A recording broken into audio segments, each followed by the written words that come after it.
Pertama sekali saya rasa sangat bersyukur sebab saya rasa anugerah ni sangat bermakna untuk saya, di mana anugerah ni ialah anugerah yang saya dah lama mimpikan.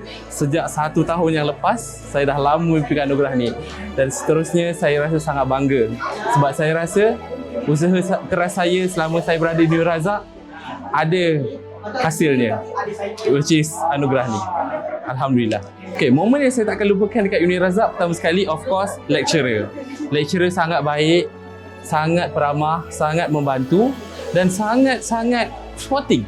Setiap masa mereka tolong saya. Kalau saya tak faham, saya boleh jumpa direct, saya boleh tanya soalan dan sebagainya. Yang kedua, of course, favourite club saya, Razakir Badis. Saya tak pernah ada peluang untuk pergi kampung-kampung dan sebagainya, tapi bila join Razakir Badis, saya bina diri saya yang sekarang. Dan saya pun dapat macam-macam pengalaman, jumpa macam-macam orang.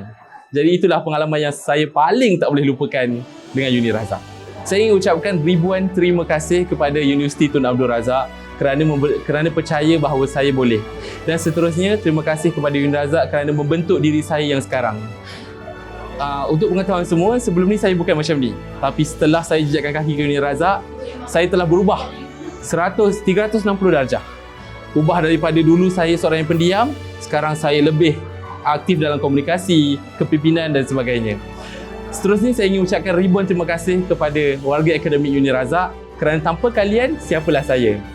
Kalian mendidik saya dengan penuh sabar, memberi saya nasihat, mengajar saya dan menerangkan setiap apa soalan yang saya berikan. Terima kasih Uni Razak.